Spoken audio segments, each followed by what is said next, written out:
বসুদেব দেবকীকে কংসের হাতের মৃত্যুদণ্ড থেকে রক্ষা করেছিলেন ঠিক এই স্তবটা বলে, ন হাস্যাস্তে ভয়ং সৌম যদ বাগাহা শরীরিণী পুত্তান সমর্পয়িষ্য হস্তা যতস্তে ভয়মুথিতাম। বসুদেব এইভাবে কংসের কাছে প্রতিজ্ঞা করলেন বটে, কিন্তু বাস্তবে দেখা যাবে যে বসুদেব তাঁর অষ্টম পুত্রটিকে কংসের হাতে না দিয়ে গোপনে নন্দালয়ে রেখে এসেছিলেন।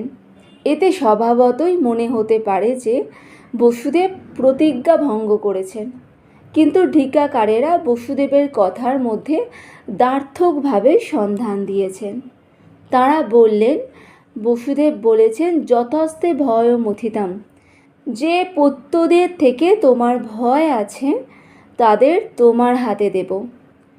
এখন যতস্তে এবং ভয়মুথিতাম এই দুইটি শব্দের মধ্যে যদি একটি লুপ্ত অ থাকে তবে উচ্চারণে কোনো পার্থক্য হবে না, কিন্তু অর্থ সম্পূর্ণ বিপরীত হয়ে দাঁড়াবে।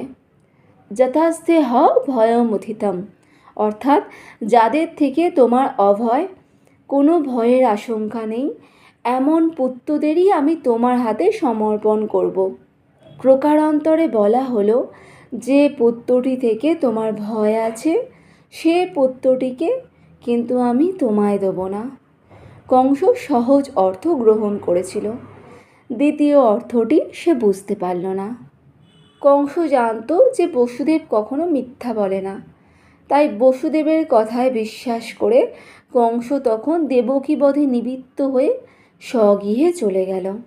বসুদেবও তখন অত্যন্ত আনন্দিত হয়ে তিনি দেবকীকে রক্ষা করতে পেরেছেন ভেবে সানন্দে নিজের গৃহে ফিরে গেলেন। এইভাবে বসুদেব দেবকীর বিবাহ উৎসব শেষ হলো।